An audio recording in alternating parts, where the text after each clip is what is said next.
Halo Sobat Sehat, ketemu lagi di channel Exploring Herbal. Pada video kali ini kita akan membahas terkait madu dan manfaatnya untuk kesehatan. Nah, madu adalah salah satu pemanis yang biasa kita tambahkan dalam cairan obat dalam tradisional untuk diminum. Nah, selain madu, kita juga sering menambahkan sweetener atau pemanis lainnya seperti gula.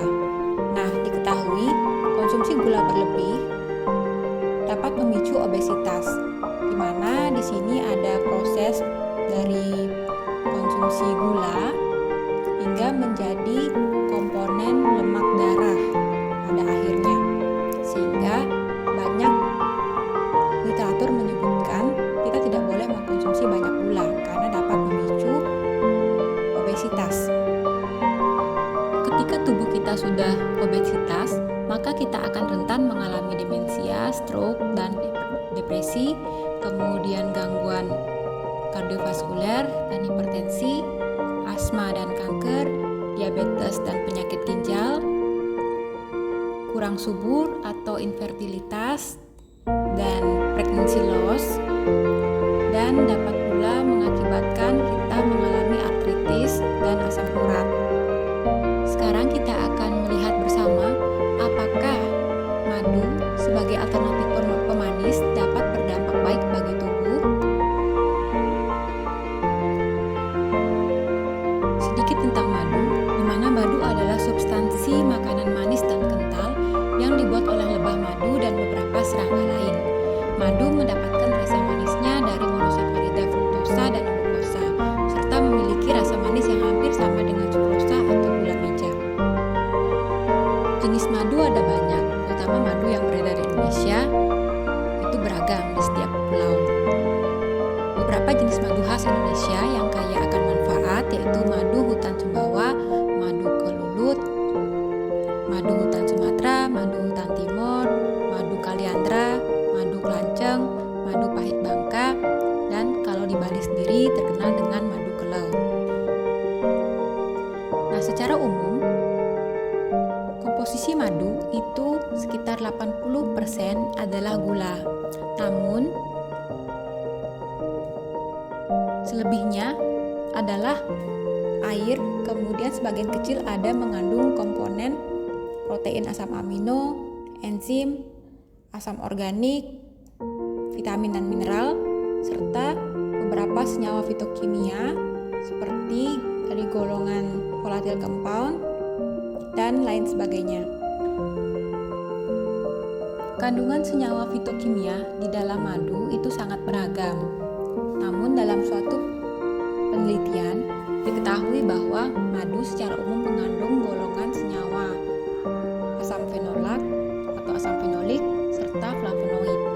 Nah, dari golongan asam fenolik ini ada rosmarinic acid, methylcyrinate, cyrillic acid, hydroxybenzoic acid, protocatechic acid, gallic acid, phenolic acid, mandelic acid, phenolatic acid, homogentisic acid, phenylpropanoic acid, cinnamic acid, fumaric acid, caffeic acid, dan ferulic acid.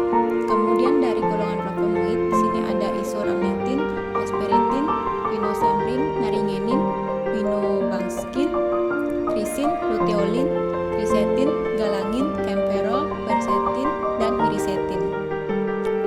Keberadaan senyawa fitokimia tadi menyumbangkan beberapa aktivitas farmakologi dari madu, seperti dapat menurunkan gastroenteritis duration, menurunkan gejala infeksi respiratori atau pernafasan, menurunkan risiko kardiovaskuler, menurunkan insulin level dan glukosa darah, kemudian meningkatkan peluang penyembuhan luka, menurunkan mukositis, dan menurunkan intoxication time.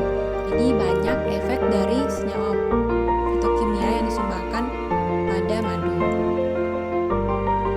Apabila dirinci secara efek farmakologi, maka madu mengandung atau memiliki berbagai efek farmakologi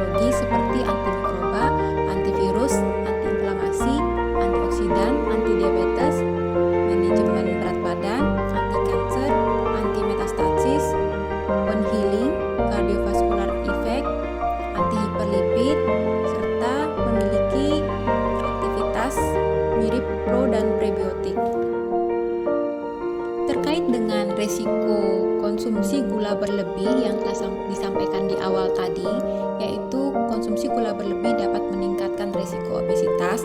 Nah, di sini madu justru sebaliknya. Konsumsi madu justru dapat mengurangi risiko obesitas dan mengurangi berat badan. Nah, dengan mekanisme madu yang telah masuk ke pembuluh darah itu dengan mekanisme seluler dapat menurunkan intake makanan, menurunkan hiperkolesterolemia dan hiperglikemia, meningkatkan glukosintase yang berujung ke penurunan obesitas dan berat badan. Selain itu, madu yang telah terdeposit dalam bentuk tunggalnya ke adiposa, ke sel adiposa, hati dan sel otot, setelah melalui serangkaian proses molekular atau menginduksi serangkaian proses molekular, pada akhirnya dapat menurunkan akumulasi lipid dan adipogenesis, meningkatkan adipolisis dan sensitivitas insulin, serta meningkatkan homeostasis glukosa yang berujung pula pada penurunan risiko obesitas dan penurunan berat badan. Walaupun tadi kita sudah mengetahui bahwa madu punya efek menurunkan berat badan dan menurunkan risiko obesitas atau lebih aman dari gula biasa, namun tetap karena madu mengandung 80% gula sehingga konsumsinya juga tidak boleh berlebihan. Nah, sesuai dengan rata-rata kebutuhan kalori harian pada pria yang berkisar 1.500 hingga 2.725 kalori per hari, sedangkan wanita memerlukan sekitar 1.400 hingga 2.250 kalori per hari, ditambah dengan informasi bahwa pada umumnya 1 sendok makan atau 21 gram madu mengandung 64 kalori, maka dapat kita ketahui bahwa batas maksimal konsumsi madu sehari yaitu antara 1 hingga 2 sendok makan. Oleh karena itu, boleh mengganti pemanis pada obat tradisional utamanya dengan madu, namun tetap memperhatikan kuantitas madu yang ditambahkan, karena dalam jumlah berlebih madu juga tidak bagus karena tetap mengandung gula yang dapat berisiko ke obesitas. Berikut adalah pustaka yang digunakan untuk merangkum video ini. Boleh dibaca